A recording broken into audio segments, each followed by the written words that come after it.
Hello दोस्तों, मैं संदीप मिश्रा आप सभी का स्वागत करता हूं आपके YouTube चैनल SM क्लासेस में। दोस्तों, आज के इस वीडियो में हम जानेंगे कि किसी भी रासायनिक समीकरण को कैसे संतुलित किया जाता है और एग्ज़ाम के पॉइंट ऑफ व्यू से देखा जाए तो ये टॉपिक मोस्ट इम्पॉर्टेंट है और इससे हर साल आपके एग्ज़ाम में क्वेश्चन आते हैं और 100% आते हैं, खासकर आपके 10th के बोर्ड के एग्ज़ाम में। तो ये वीडियो 10th के जो स्टूडेंट हैं इनके लिए मोस्ट इम्पॉर्टेंट है, क्योंकि उनके बोर्ड के एग्ज़ाम में इससे रिलेटेड क्वेश्चन 100% पूछे जाते हैं। तो आइए देखते हैं इस वीडियो में कि कैसे हम रासायनिक समीकरण को संतुलित करेंगे। तो यदि हम बात करें रासायनिक समीकरण को संतुलित करने की विधि की, तो रासायनिक समीकरण को संतुलित करने की कुल 3 विधियाँ हैं। ऐसा किसी भी यूट्यूब के वीडियो में नहीं बताया गया है इन 3 विधियों के बारे में, लेकिन मैं आपको बता रहा हूँ बेसिक से, एकदम जीरो से, कि कैसे हम रासायनिक समीकरण को संतुलित करते हैं। जनरली आपको सीधे सीधे बता दिया जाता है कि ऐसे हम रासायनिक समीकरण को संतुलित करते हैं, बट मैं आपको तीनों मेथड के बारे में बताऊंगा। यदि बात करें हम सबसे पहले विधि की, तो सबसे पहली विधि है अनुमान विधि, जिसे हम बोलते हैं हिट एंड ट्रायल मेथड। ये सबसे सिंपल विधि है, ये सबसे सिंपल विधि है और जो क्लास 10th के बच्चे हैं उनके लिए यही मेथड होता है। तो क्लास 10th के बच्चे इसी मेथड को यूज़ करेंगे, क्योंकि उनके जो सिलेबस के अकॉर्डिंग है यही मेथड है, जो कि है hit and trial method, Hindi में बोलते हैं अनुमान विधि। दूसरी विधि है आंशिक समीकरण विधि, जिसे हम बोलते हैं पार्शियल इक्वेशन मेथड। तो ये जो विधि है, इसमें हम क्या करते हैं, रासायनिक समीकरण को छोटे छोटे टुकड़ों में तोड़ते हैं, फिर हम रासायनिक जो समीकरण है उसको संतुलित करते हैं। तो ये भी विधि क्लास 10th के बच्चों के लिए है, लेकिन ये तभी यूज़ करेंगे जब कोई केमिकल इक्वेशन बहुत बड़ा दिया हो। जो सिंपल इक्वेशन होंगे वो अनुमान विधि द्वारा सॉल्व होंगे और जो बहुत बड़े इक्वेशन होंगे वो आंशिक समीकरण विधि द्वारा सॉल्व किए जाएंगे। बात करते हैं हम तीसरी विधि की। तीसरी विधि है रेडॉक्स विधि।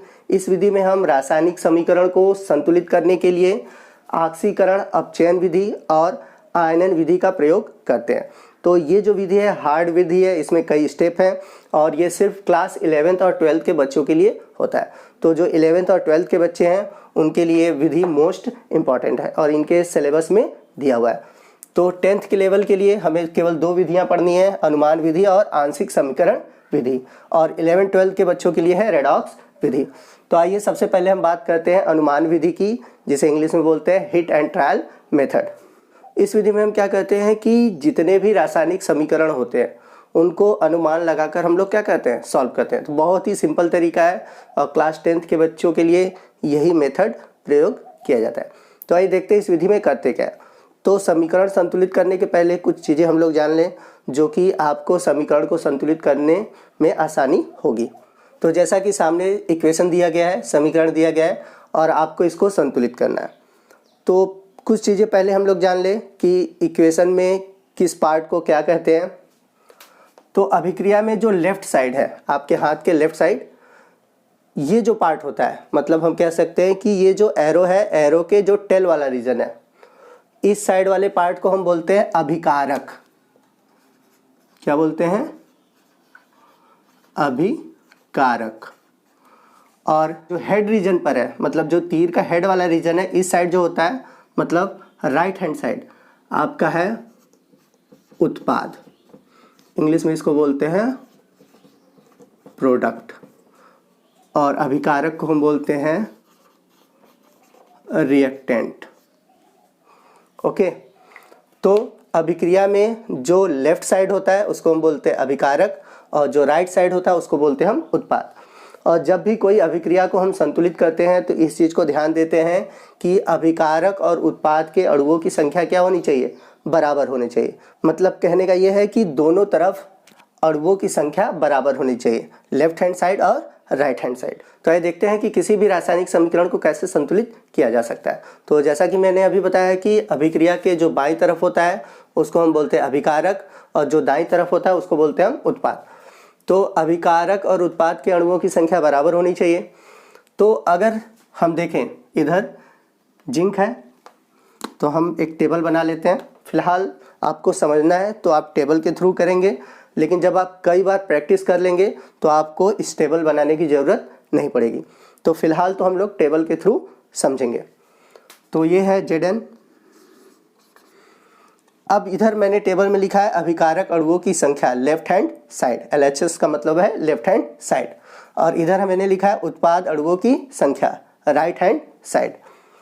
तो अगर हम देखें Zn, इधर अभिकारक अणुओं की संख्या की तरफ कितना है ये 1, इसके अणुओं की संख्या कितनी है 1 है।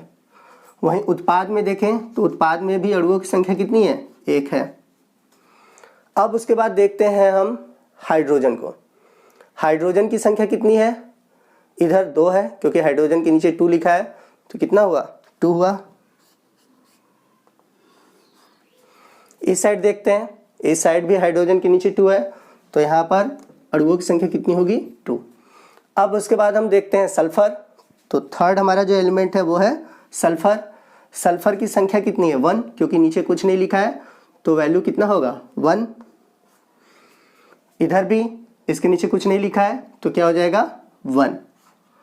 अब उसके बाद बात करते हैं ऑक्सीजन की, जो हमारा लास्ट एलिमेंट है। तो ऑक्सीजन के नीचे 4 लिखा है तो इसका वैल्यू होगा 4, और इस साइड भी 4 है तो इस साइड भी क्या हो जाएगा 4 हो जाएगा। तो अगर हम रिएक्शन में देखें Zn दोनों साइड 1 है, मतलब लेफ्ट हैंड साइड और राइट साइड दोनों तरफ 1 है। वही हाइड्रोजन की बात करें, इधर भी 2 है, इधर भी 2 है, मतलब लेफ्ट हैंड साइड और राइट हैंड साइड दोनों तरफ 2 है। सल्फर की बात करें, सल्फर दोनों साइड 1 है, इस साइड भी 1 है और इस साइड भी 1 है। वही बात करें हम ऑक्सीजन की, तो ऑक्सीजन अणुओं की संख्या भी लेफ्ट हैंड साइड 4 है और राइट हैंड साइड भी 4 है। तो इसका मतलब ये जो अभिक्रिया दिया गया है वो एक संतुलित अभिक्रिया है, इसे हमें संतुलित करने की ज़रूरत नहीं है। आइए नेक्स्ट एग्जांपल को देखते हैं कि कैसे हम समीकरण को संतुलित करेंगे। तो यहाँ पे रिएक्शन में है Fe(H2O) आपके लेफ्ट साइड है और राइट साइड है Fe3O4 प्लस H2। तो पहले देखते हैं कि समीकरण संतुलित है या नहीं, फिर उसके बाद हम उसको संतुलित करेंगे। तो अगर हम लेफ्ट हैंड साइड देखें Fe, तो इसका वैल्यू कितना है 1 है। वही बात करें राइट हैंड साइड, तो Fe के नीचे 3 है, तो यहाँ पर अणुओं की संख्या कितनी हो गई 3। वही बात करें हाइड्रोजन की, तो लेफ्ट हैंड साइड इसके वैल्यू कितनी है 2 है और राइट साइड कितना है 2 है। वही बात करें हम ऑक्सीजन की, थर्ड हमारा एलिमेंट क्या है ऑक्सीजन। ऑक्सीजन का वैल्यू कितना है 1, क्योंकि कुछ नहीं दिया तो वैल्यू कितना हो गया 1। और यहीं बात करें राइट साइड की, तो वैल्यू कितना है 4, क्योंकि इसके नीचे दिया गया है 4। अब देखते हैं हमारा समीकरण संतुलित है या नहीं। तो अगर देखें Fe इस साइड 1 है, इस साइड 3 है, तो ये तो संतुलित नहीं है। वहीं हाइड्रोजन इधर 2 है तो इधर 2 है, ये संतुलित है। बट ऑक्सीजन इधर 1 है तो इधर 4 है, इधर 1 है तो इधर कितना है 4 है। तो हम कैसे संतुलित करेंगे? देखिए, संतुलित करने का सबसे पहला एक तरीका मैं बता दूं कि जब किसी रासायनिक समीकरण में मेटल दिया हो, मतलब धातु दिए हो, तो पहले हम मेटल को सॉल्व करेंगे, फिर हम नॉन मेटल को सॉल्व करते हैं। मतलब कि पहले हम संतुलित करेंगे धातु को, फिर अधातु को, फिर उसके बाद हम संतुलित करेंगे हाइड्रोजन को, फिर ऑक्सीजन को। आपको इस स्टेप से चलना है। जब धातु दिया होगा तब, यदि धातु नहीं दिया है तो आप किसी भी विधि से संतुलित कर सकते हैं। मतलब किसी भी विधि कहने का मतलब कि आप हाइड्रोजन या ऑक्सीजन से शुरुआत कर सकते हैं। लेकिन धातु दिया है तो पहले हम धातु, फिर अधातु, हाइड्रोजन और ऑक्सीजन से संतुलित करते चलेंगे। तो आइए देखते हैं कि कैसे संतुलित करेंगे। तो इधर Fe1 है, इधर कितना है 3। और एक चीज़, जब भी हम कोई रासायनिक समीकरण संतुलित करते हैं, हम कभी भी नीचे कुछ नहीं बढ़ाएंगे। आप जब भी कोई चीज़ इंक्लूड करोगे, ऐड करोगे, वो आगे ही ऐड करोगे। कभी भी हम इक्वेशन में नीचे की ओर कुछ नहीं बढ़ाएंगे। ये नहीं कि Fe इधर 3 है तो हम यहाँ पर 3 लिख दें, आपको ऐसा नहीं करना। आप कुछ भी बढ़ाएंगे इस साइड बढ़ाएंगे, सामने की ओर, ठीक है। तो यहाँ पर Fe3 है तो इसको 3 करना है, तो हम यहाँ पे 3 का मल्टीप्लाई कर देंगे, तो आयरन 3 हो गया। अब उसके बाद आते हैं हम ऑक्सीजन को देखते हैं। इधर ऑक्सीजन कितना है 4 और इधर कितना है 1, तो कितने कम हो रहा है, तो 4 हम मल्टीप्लाई कर दें। अब ऑक्सीजन हमारा 4 हो गया। आइए मैं आपको इसको समझाता हूँ कि कैसे ये 4 हो गया। जब ये 4 का मल्टीप्लाई हुआ तो 4 का मल्टीप्लाई इसमें भी हुआ, 4 का मल्टीप्लाई इसमें भी हुआ। तो अगर हाइड्रोजन हम देखें, हाइड्रोजन की बात करें, आगे 4 है, अब हाइड्रोजन के नीचे कितना लिखा है 2, तो हाइड्रोजन हो गया 8। ध्यान से समझिएगा, जब आगे कोई मल्टीप्लाई होता है तो उसका मल्टीप्लाई सभी में होगा। अब इसके हाइड्रोजन के नीचे 2 है तो यहाँ पे 2 लिखेंगे, हाइड्रोजन के आगे लिखा है 4, तो 4 में 2 का मल्टीप्लाई कर दिए तो हाइड्रोजन कितना हो गया, 8 हो गया। वहीं ऑक्सीजन की बात करें तो सामने 4 है, इसके नीचे कुछ नहीं मतलब 1 है, तो 4 × 1 करेंगे तो कितना हो जाएगा 4, तो ऑक्सीजन तो 4 हो गया। अब इधर आते हैं, इधर हाइड्रोजन कितना है 2 है और इधर हाइड्रोजन कितना है 8, तो हम कैसे संतुलित करेंगे, अगर हम इसमें 4 का मल्टीप्लाई कर दें तो ये भी 8 हो जाएगा, तो हम यहाँ पर क्या करेंगे 4 का मल्टीप्लाई कर देंगे तो ये भी 8 हो जाएगा। आइए मैं फिर से समझा देता हूँ कि कैसे संतुलित किया जाएगा। पहले हम क्या करेंगे 3 का मल्टीप्लाई करेंगे, 3 का मल्टीप्लाई कर देंगे तो आयरन संतुलित हो जाएगा। ऑक्सीजन को संतुलित करने के लिए हम क्या करेंगे, आगे की ओर 4 का मल्टीप्लाई करेंगे, तो जब हम 4 का मल्टीप्लाई कर देंगे तो ऑक्सीजन बैलेंस हो जाएगा। लेकिन हाइड्रोजन जब मल्टीप्लाई किए हैं तो हाइड्रोजन का वैल्यू कितना आ गया 8 आ गया, क्योंकि 4 × 2 करेंगे तो कितना आ जाएगा 8, और यहाँ पर कितना था 2 था, तो जब हम 4 का मल्टीप्लाई करेंगे ये भी 8 हो जाएगा। तो इस तरह इस समीकरण को हम संतुलित करेंगे। आइए कुछ और एग्जाम्पल देखते हैं जिससे आप आसानी से समीकरण को संतुलित कर सकें। आइए अगला एग्जाम्पल देखते हैं कि कैसे हम इसको संतुलित करेंगे। तो जैसा कि देख रहे हैं कि आपके लेफ्ट हैंड साइड है NaCl + H2O, राइट साइड है NaOH Cl2H2। तो सबसे पहले हम देखें अणुओं की संख्या कितनी है। तो अगर हम लेफ्ट हैंड साइड देखें Na के अणु है 1 और राइट हैंड साइड भी 1 है। वही बात करें क्लोरीन की, क्लोरीन के 1 अणु हैं और इसके नीचे 2 लिखा है तो इसके अणु कितने हो गए 2।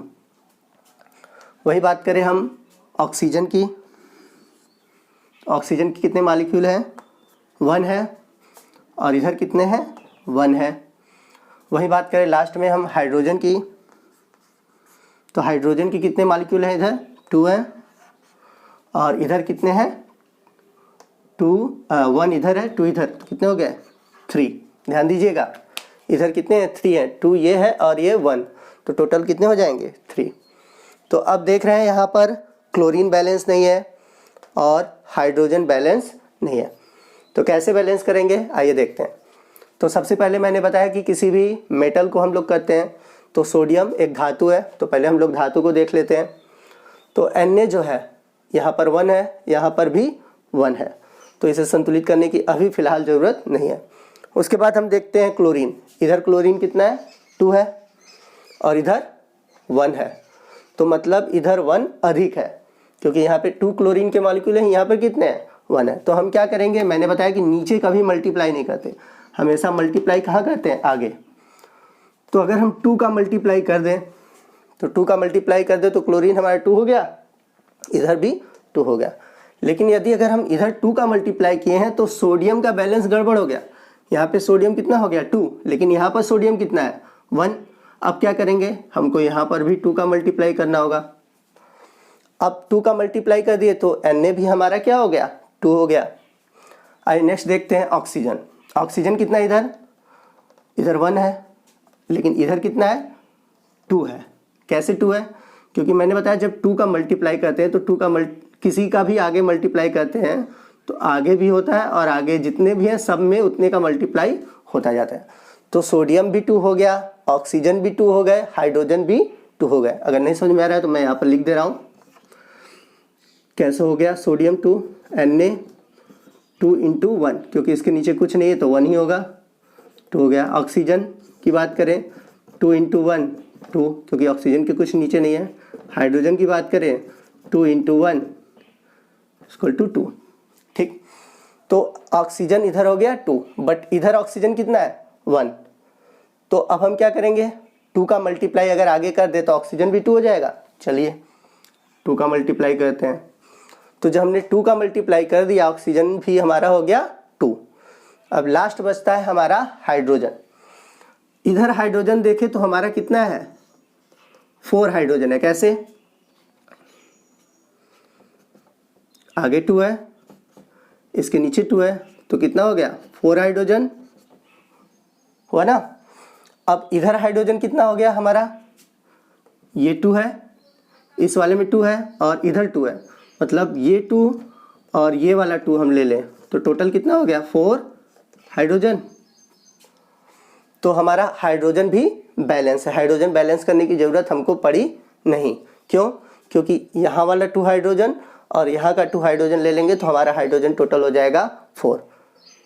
तो आइए चेक करते हैं फिर से हमारा समीकरण संतुलित है कि नहीं। Sodium 2 sodium 2, chlorine 2 chlorine 2, hydrogen 2 2 जा 4, 2 और 2 4 हो जाएगा, ऑक्सीजन 2 ऑक्सीजन 2। तो ये एक संतुलित समीकरण है। तो आप स्क्रीनशॉट ले लीजिए, आप कई प्रैक्टिस करिए, सिंपल जितने भी रिएक्शन है उनको संतुलित करिए। और बहुत सिंपल तरीका होता है इसको संतुलित करना, बट आप जितना प्रैक्टिस करेंगे आपको उतना ही सिंपल लगेगा। अगर आप प्रैक्टिस नहीं करेंगे तो आपसे क्वेश्चन सॉल्व नहीं होंगे। आइए नेक्स्ट एग्जांपल देखते हैं कि कैसे इस समीकरण को हम लोग संतुलित करेंगे। तो जैसा कि देख सकते हैं लेफ्ट हैंड साइड है NaOH H2SO4 और राइट हैंड साइड है Na2SO4 प्लस H2O। तो पहले हम लोग एलिमेंट देख लें। सोडियम लेफ्ट हैंड साइड है आपका 1 और राइट हैंड साइड है 2। वही बात करें सल्फर की, तो सल्फर है 1 और इधर भी कितना है 1 है। उसके बाद बात करें हम ऑक्सीजन की, तो इधर 1 और 4 टोटल है 5।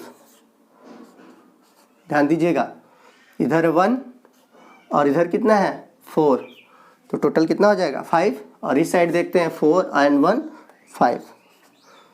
ठीक, नेक्स्ट हम बात करते हैं हाइड्रोजन की। हाइड्रोजन इस साइड 2 है और इस साइड हाइड्रोजन कितना है 2 है। तो हमारा बैलेंस क्या नहीं है, सोडियम बैलेंस नहीं है और हाइड्रोजन बैलेंस, मतलब तो रिएक्शन में अगर देखें तो हमारा सोडियम बैलेंस नहीं है, बाकी सभी बैलेंस है। तो लग तो रहा है कि आसानी से हम लोग रिएक्शन को सॉल्व कर सकते हैं। आइए देखते हैं आसानी से सॉल्व होता है या नहीं। कि हम सोडियम दिया हुआ है, सिर्फ सोडियम को ही बैलेंस करना है, लेकिन अगर हम सोडियम को बैलेंस करते हैं तो क्या ये समीकरण संतुलित हो सकता है। ठीक, तो जैसा कि इधर 2 है, इधर कितना है 1, तो मैंने बताया हमेशा आगे की ओर मल्टीप्लाई करते हैं। ठीक है, तो सोडियम तो हो गया 2। ठीक है, चलिए अब उसके बाद देखते हैं हम लोग सल्फ़र को। इधर सल्फ़र कितना है 1 है, इधर कितना है 1 है। मैंने बताया कि जब भी हम समीकरण को संतुलित करते हैं तो पहले हम मेटल को देखते हैं फिर नॉन मेटल को। तो यहाँ पे सोडियम हमारा मेटल है और सल्फ़र जो है वो नॉन मेटल है, मतलब अधातु है। अब उसके बाद देखते हैं हम ऑक्सीजन को। तो अगर हम इधर ऑक्सीजन देखें तो 2 ऑक्सीजन इधर हो गया और इधर कितना है 4, तो टोटल कितने हो गए 6। इधर देखते हैं, इधर कितना ऑक्सीजन 4 प्लस इधर कितना है 1, टोटल कितना हो गया 5। तो हमारा ऑक्सीजन इधर कम है, कितना कम है 1, लेकिन 1 का मल्टीप्लाई तो कहीं करते नहीं हैं, सीधे 2 का मल्टीप्लाई करते हैं। तो हम यहाँ पर क्या करेंगे 2 का मल्टीप्लाई कर देंगे। तो यदि हम 2 का मल्टीप्लाई कर दें तो अब हमारा इक्वेशन क्या हो जाता है, यहाँ पर 2 हो गया तो ये भी कितना हो जाएगा 6 हो जाएगा। तो ऑक्सीजन भी बैलेंस हो गया। अब आइए देखते हैं हाइड्रोजन बैलेंस है या नहीं।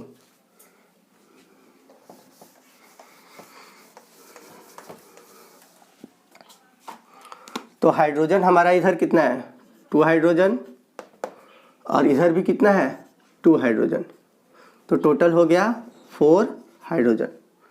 अब इधर देखते हैं 2 2 जा 4, तो इधर भी हमारा कितना हो जाएगा 2 × 2 = 4 हाइड्रोजन। तो ये हमारा संतुलित समीकरण है। तो अगर एक बार आप ट्राई करिए, बहुत आसानी से आप क्वेश्चन को सॉल्व कर सकते हैं।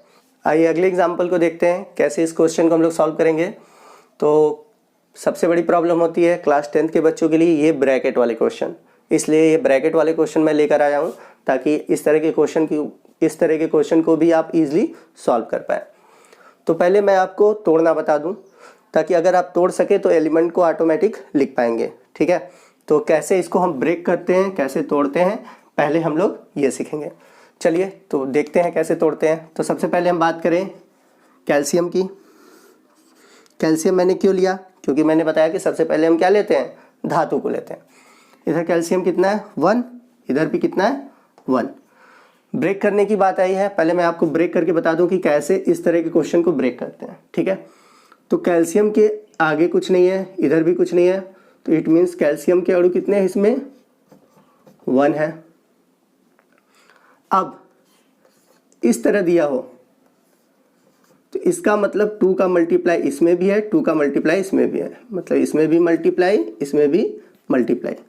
तो मल्टीप्लाई कर देंगे तो ऑक्सीजन के नीचे कुछ नहीं है, मतलब 1, तो 1 इंटू 2 इक्वल टू कितना हो जाएगा, 2, मतलब ऑक्सीजन हो गया 2। वही हाइड्रोजन के नीचे कुछ नहीं है, मतलब 1 इंटू 2 इक्वल टू 2 हाइड्रोजन। तो अगर हम देखें इस साइड, पहले नाइट्रोजन को देख लेते हैं। नाइट्रोजन इधर कितना है, 1 है, इधर भी नाइट्रोजन कितना है, 1। इस साइड भी देख लेते हैं, इसे हम ब्रेक करके कैल्शियम कितना होगा, 1 होगा, क्योंकि कुछ नहीं दिया हुआ है। उसी तरह ब्रैकेट में आते हैं हम, NO3 का होल ट्वाइस है, तो इसका मतलब 2 का मल्टीप्लाई इसमें, 2 का मल्टीप्लाई इसमें, ठीक है, ध्यान से समझिएगा। तो अगर हम नाइट्रोजन की बात करें तो नाइट्रोजन के आगे कुछ नहीं है, तो मतलब 1, फिर यहाँ पे 2 है, तो 1 इंटू 2 करेंगे तो कितना हो जाएगा, 2। ऑक्सीजन की बात करते हैं, ऑक्सीजन के नीचे कितना है, 3 है, तो 3 ब्रैकेट के बाहर 2 है, तो 2 का मल्टीप्लाई कर देंगे तो कितना हो जाएगा, 6। तो ऑक्सीजन हो गया आपका 6। तो आइए लिखते हैं। तो नाइट्रोजन इधर 1 है, इस साइड नाइट्रोजन हम लोगों ने कितना निकाला है, 2 निकाला है। उसके बाद बात करते हैं हम लोग ऑक्सीजन की। इधर ऑक्सीजन आपका 3 और इधर ऑक्सीजन है 2, मतलब ये 3 और ये 2 आप ऐड करोगे ना लेफ्ट हैंड साइड, तो 3 और 2 कितना हो जाएगा, 5। इस साइड देखते हैं, इस साइड ऑक्सीजन कितना है, 6 और इधर 1, कितना हो गया, 7। अब हाइड्रोजन की बात करते हैं। इधर हाइड्रोजन 1 और कितना था इधर 2, तो 2 और 1 जोड़ेंगे तो हो जाएगा 3, मतलब लेफ्ट हैंड साइड आपके 3 हाइड्रोजन है। आइए राइट हैंड साइड देखते हैं, हाइड्रोजन कितना है। तो राइट हैंड साइड इधर हाइड्रोजन नहीं है, सिर्फ इधर हाइड्रोजन है, कितना है, 2 है। तो आप देख रहे हैं कि ये संतुलित नहीं है, कैल्शियम संतुलित है, नाइट्रोजन संतुलित नहीं है, ऑक्सीजन संतुलित नहीं है, हाइड्रोजन संतुलित नहीं है। तो कैसे संतुलित करेंगे, पहली चीज़ आपको ये ब्रेक करना आना चाहिए। आप इसको ध्यान से देख लीजिए, स्क्रीनशॉट ले लीजिए, इसको कैसे मैंने तोड़ा हुआ है, कैसे तोड़कर मैंने बताया हुआ है। अब इसको कैसे संतुलित करेंगे ये देखते हैं। पहले मैंने बताया धातु को संतुलित करते हैं, तो धातु इधर कितना है, 1 है कैल्शियम, इधर भी कैल्शियम कितना है, 1 है। अब आते हैं NO3 अब आते हैं NO3। तो ऐसे क्वेश्चन में आप चाहे तो नाइट्रोजन ऑक्सीजन को अलग अलग बैलेंस करिए, समझ रहे हैं, या फिर ये जो ब्रैकेट वाले हैं एक साथ बैलेंस कर लीजिए। तो मैं जो तरीका बता रहा हूँ इसमें हम लोग डायरेक्ट कर लेंगे। जैसे यहाँ पर NO3 के कितने मॉलिक्यूल हैं, 2 है भाई, NO3 के बाहर 2 लिखा है, तो मतलब NO3 2 टाइम है। मतलब अगर इसको देखें, अगर ऐसे लिखा हुआ है, आप ऐसे भी समझ सकते हैं, इसका मतलब NO3 के बाहर 2 है, तो मतलब 2 मॉलिक्यूल हो गया NO3 के, समझ में आई बात। तो 2 मॉलिक्यूल है, इधर इधर कितने हैं, सिर्फ 1, तो आगे हम 2 का मल्टीप्लाई कर दें तो ये भी तो 2 हो जाएंगे, समझ में आई बात। तो हम यहाँ पर 2 का मल्टीप्लाई कर देंगे, चलिए ठीक है, ये हो गया। अब उसके बाद देखते हैं हम लोग,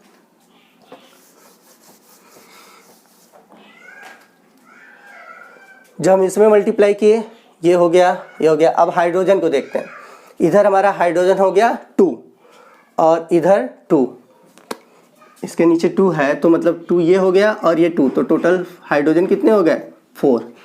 और इधर हाइड्रोजन कितना है हमारा, सिर्फ 2, तो आगे अगर हम इसके 2 के मल्टीप्लाई कर दें तो हमारा हाइड्रोजन 4 हो जाएगा, हाइड्रोजन 4, तो इधर हाइड्रोजन भी हमारा 4 हो गया। आइए एक बार फिर से चेक कर लेते हैं कि सभी मॉलिक्यूल हमारे बैलेंस है या नहीं। तो सबसे पहले कैल्शियम से करते हैं, कैल्शियम कितना है, 1, इधर हो गया हमारा 1, ठीक। उसके बाद नाइट्रोजन की बात करते हैं, नाइट्रोजन कितना हो गया, 2, इधर भी हमारा नाइट्रोजन कितना हो गया, 2, ठीक। अब उसके बाद हम ऑक्सीजन देखते हैं, ध्यान से समझिएगा ऑक्सीजन कितना है। ऑक्सीजन है हमारा 2 इधर है और इधर 3 है, तो 2 का मल्टीप्लाई 3 में करेंगे 6 ऑक्सीजन, और यहाँ पर 2 है, इसके नीचे कुछ नहीं तो मतलब 2 ऑक्सीजन, तो टोटल कितने हो गए 8 ऑक्सीजन। तो इस साइड हमारे 8 ऑक्सीजन है, ठीक है। इस साइड देखते हैं, अब यहाँ पर 2 है, यहाँ पर 3 है, तो मल्टीप्लाई होगा, तो 2 × 3 तो कितना हो जाएगा 6 ऑक्सीजन, और यहाँ पर कितना है 2 का मल्टीप्लाई इधर है, इधर कुछ नहीं तो मतलब 1, तो 2 × 1 कितना हो जाएगा 2 ऑक्सीजन, ये हो गया, तो टोटल 8 ऑक्सीजन हो गया।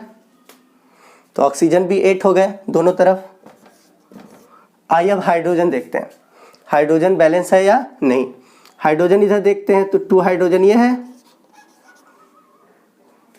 ध्यान से देखिए मैं इरेज कर दे रहा हूं।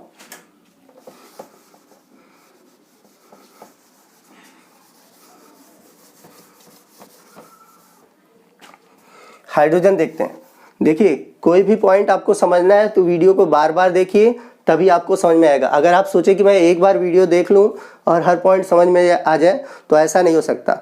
आप वीडियो को ध्यान से देखिए, जहां पर कुछ पॉइंट नहीं समझ में आती है उसको फिर से पीछे जाइए और उसको रिवर्स करके देखिए।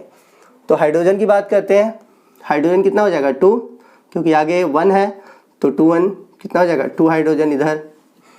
अब यहाँ पर हाइड्रोजन कितना है 2 है भाई, इसके नीचे 2 है तो मतलब मल्टीप्लाई करेंगे ना, तो 2 हाइड्रोजन इधर, तो टोटल हमारा कितना हो गया 4 हाइड्रोजन, 2 इसका 2 इसका।